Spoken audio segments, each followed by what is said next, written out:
Good morning, students. How are you all? Hope you all are fine. I am also fine, students. Okay, shall we learn in commerce the third lesson?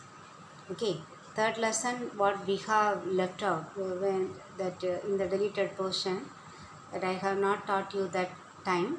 So since I have taken this lesson also for the first midterm. Okay, 1, 2, 3. I am teaching now the third lesson. Okay, only 3 lessons I have taken. So you have to listen carefully and you have to study. Okay.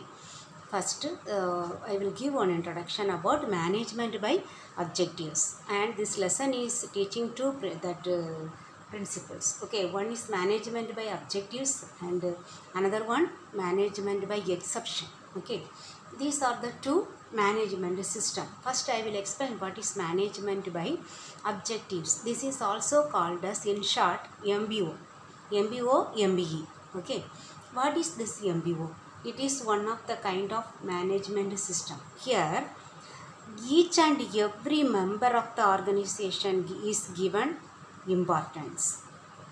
Okay, and he participates effectively in the organization in order to achieve the organizational goal. So here each and every member is given more importance, and every member will participate in the that achieving the organizational goal. Okay, and here this one is popularized first by one person, George Audion.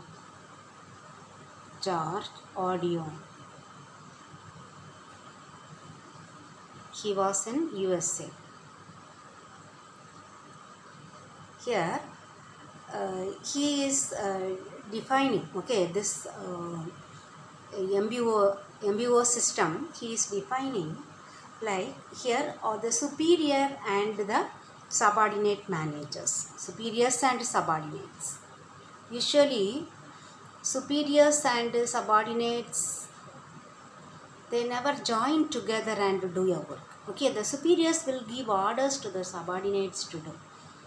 Okay, and the superiors will get the work from the subordinates. That is the usual practice. But here he says the superior and the subordinate managers, they jointly identify the common goal of the organization. Okay, and each one participate, and each one is having his own responsibility, both the superior as well as subordinates. Okay, both have their own responsibilities.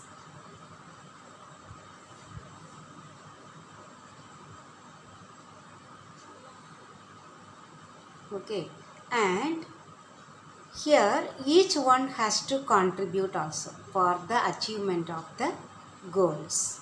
Each one contributes his own participation. Okay, so that is called management by objective as per Audion. Okay, he can say that it was popularized in United States of America. One definition is given by him. This definition is not a question, okay, so no need to study by heart, but you should understand what it is. Okay,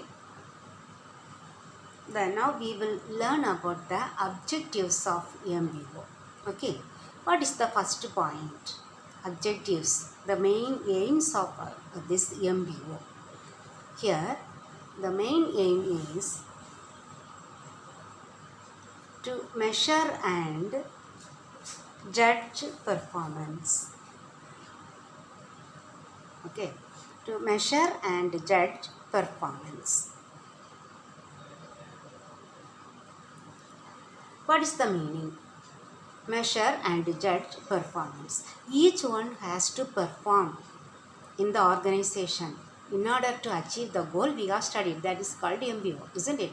So each one's performance is measured and judged by everyone. Okay, that is called to measure and judge performance, everybody's performance. Okay, then to relate individual performance to organizational goal. Here each one is performing, his performance will be related, it will be compared with the organizational goal. Okay, that is another objective. Then the third one, to clarify both the job to be done and the expectation of accomplishment. Okay, what they expect from each and every employee and what job he has to complete within the prescribed time, that will be clarified, that will be cleared. Okay, that is one of the objectives, that it will be clearly mentioned. If I write the point and it will get, the time will be lost. That's why I have written already in the okay. Now the fourth point, to foster the increasing competence and growth of the subordinates. That subordinates means the people, those who do the work, isn't it? So they have to increase the competency, how their competing power, how expertise they are, and the growth of subordinates, that should be encouraged and it is fostered. Okay, that is the fourth point. Fifth one, to enhance the communication between the superiors and the subordinates. Here each and every person's responsibility is defined, isn't it? And the superior has to explain everything to the subordinate. So here what is increasing the communication, okay, between the superior and the subordinate. Everything is explained by the subordinates, by the superior to the subordinates, and to serve as a basis for judgment about salary and promotion. So here we have studied in the beginning itself, they measure and judge performance. So why they judge that performance? In order to to judge about the salary and promotion, whether that person, if the person does everything very good, better, then he will be promoted and he will be given more increment in their salary. Okay, so this one is serving as the basis for judgment about salary and promotion.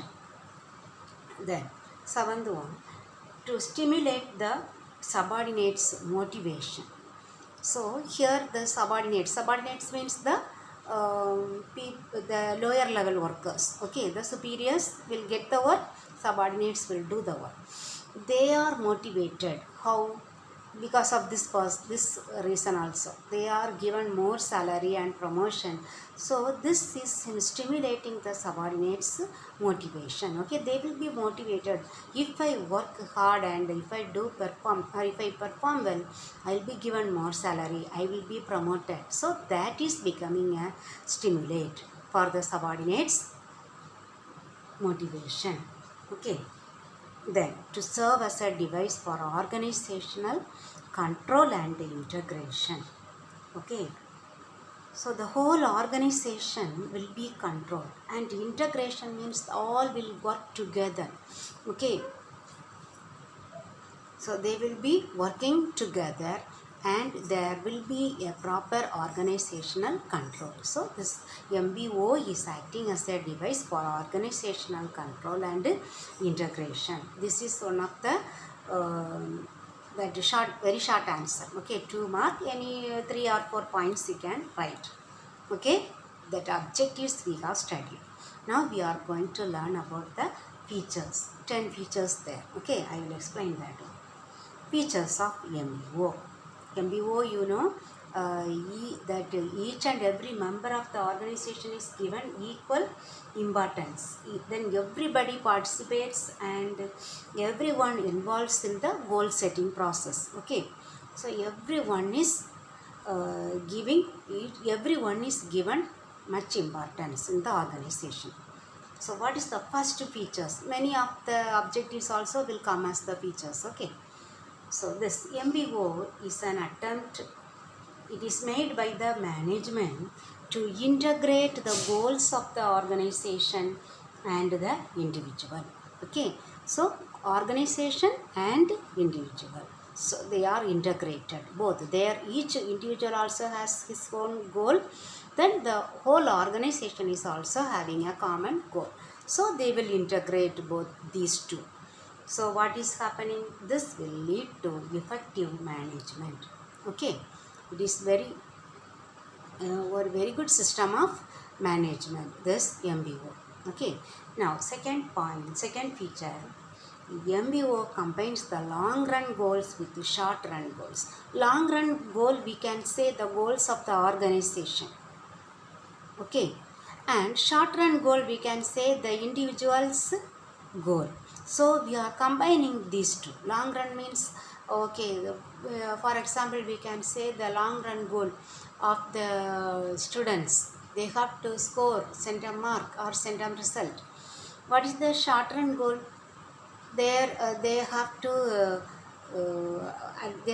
write the test and they have to get pass mark. Okay, with the every monthly test, midterm test, then quarterly, half-yearly, term test. Okay, so it combines long run goals with the short run goals. Then third one, MBO, that means the management. Okay, that tries to relate the organizational goal with the society goal. Not only that individual, they are coming outside also, or they are relating the organization goals with the society goals. Okay, the external goal. Then fourth one, here MBO is not only giving importance on goals, but they are giving more importance for effective performance of the employees. Okay, performance must be effective. Not only that achieving goal, they are giving more importance in the effective performance. Then they give constant attention in what? About the refining, modifying and improving the goals of the organization. Okay, and what they do, by since they give more attention in the refining, modifying and improving the goal, they will frequently they will change the approaches in order to achieve the goal on the basis of experience. Okay, once they fulfill 1 year, okay, they get 1 year experience and they can do some changes in the organization goal. Okay, they can refine or they can change or they can give do some improvements in the goal. Then it increases the organizational capability of achieving the goal at all levels. Okay, so the main aim is to achieving the goal, and many levels are there, lower level, higher level. Okay, so it increases the organizational capability. Every department can achieve. Okay, because that they are capable to achieve the goal. Okay, and high degree of motivation and satisfaction is available. We have learned in the feature, they are performing as per their measurement and judging the performance, they will be given more salary and promotion. We have studied, isn't it? So here the employees, they have high degree of motivation and satisfaction. Okay, that is the one of the best